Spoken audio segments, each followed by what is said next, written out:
Jimmy Crute, it's great to see you again, mate. Welcome back. Thank you, mate. It's good to be back. How does it feel? I mean, it's been a long time out of the game for you now. Yeah, man. It feels really good. It feels like I'm exactly where I'm supposed to be. Interestingly, I feel like I was taking a look at your record. This is the longest break you've had in between fights. And we know that you've gone on a bit of a journey mentally, emotionally in that time. Talk us through how it's been in your time away from the game.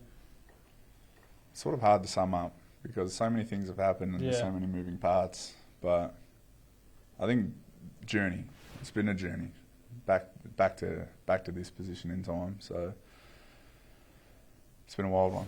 Yeah, I remember the last time we actually spoke was before UFC 305 in Perth. We went to that Eternal MMA event, and I hadn't seen you in a little while even before then, but then you seemed like, not a different person, but you seemed to have almost a new lease on life. You seemed refreshed, you seemed rested. Talk to us about that mentality shift that you've undergone since then. Yeah, it's been massive, man. Like, everything used to feel like a struggle. Like, everything was so laboured, but now I'm just happy to be alive, you know. I'm just happy to experience everything, and I got Jesus Christ to thank for that, mate. Why did it feel laboured? Why did it feel like work?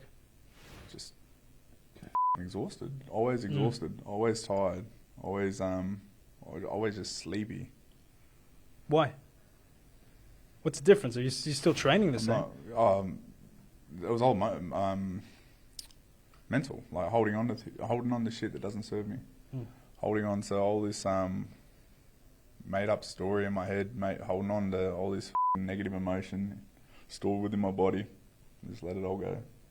What was the negative story that you made in your own head? Just this fairy tale. How long do we got? Oh, hey, mate, we got it. As much time as you need. Just all the self doubts, all the negative self image that I held on myself. Perfection, trying to be like a perfectionist. Sure. Yeah, it's not a black and white thing. It's like mental health is a very deep thing. I don't really care to share my story. I'm not sitting here to try and get sympathy or whatever. I will talk about it, but I'll only talk about it because I think it can help other people. I don't need no sympathy, man. I really don't. I never saw Jimmy Crute as that kind of guy, as a guy who was self-conscious and stuff. But I guess that's testament to the idea that you never really know what someone else is going through, right? 100%. You never. So you should never judge people because you never know what someone's going through. You never know what mask someone's putting on to hide how they really feel. So, yeah. How'd you put that behind you? How'd you stop being tired? Jesus Christ. Tell us how that came about, because I never thought you were a religious guy. Like, Never were. Never was. You weren't raised Christian, Catholic, or whatever. How did that find you then?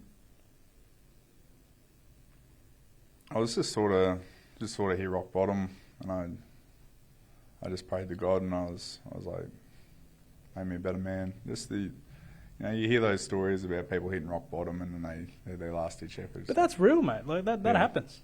But that's what happened. That's what happened.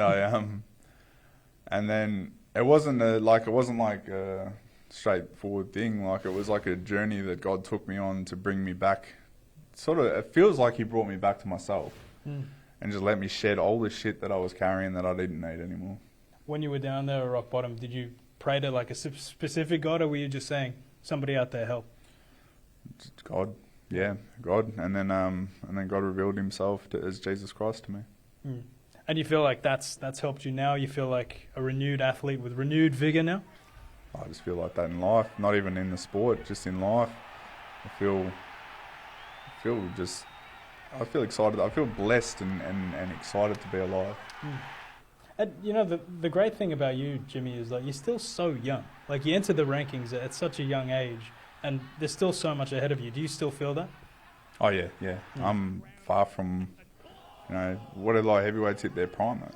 Like 31, 32. I'm still 28 years old, and that's what people forget because I've been around for a while now. Yeah. People forget. But I got into this pretty young, so.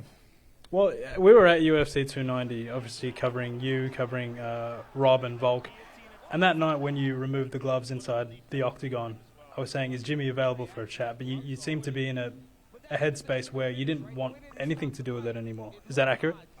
Yeah, man. I don't know what the would have come out of my mouth if I did have a chat with you. Two, yeah, I just wanted to walk away from it all. I wanted to get outside the pressure cooker, and I had to do what was right for me. Well, we're glad to see you back now. We're glad to see the mullet back. What's the the inspiration behind that?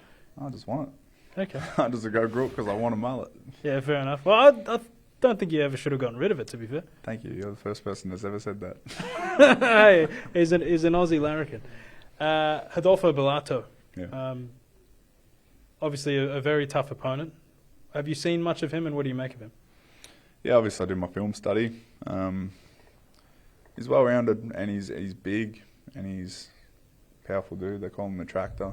He sort of fights like a tractor. But more or less, I'm just focused on myself. I'm more focused on what I can do and bringing myself to the game. You can prepare all you want for someone, and they can come out and do something completely different. So I'm just getting myself ready for war, and I feel like I'm going to be too much for him. I feel like I've got some tricks up my sleeve that he's not going to see coming.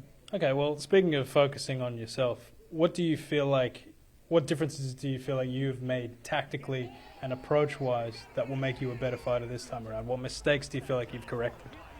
I've just got balance in my life. Yeah. I've got balance in my training. I feel there's big technical holes that I've been able to close up just simply for the fact that I'm seeing the game more clearly. There's not a layer of fog in my brain. So, yeah, just plug some holes. They were pretty glaring at one point in time. Okay, well, we can't wait to see you back in action. It's a pleasure to see you back in action, my friend. All the best to you this Sunday. We'll be there. Cheers, man.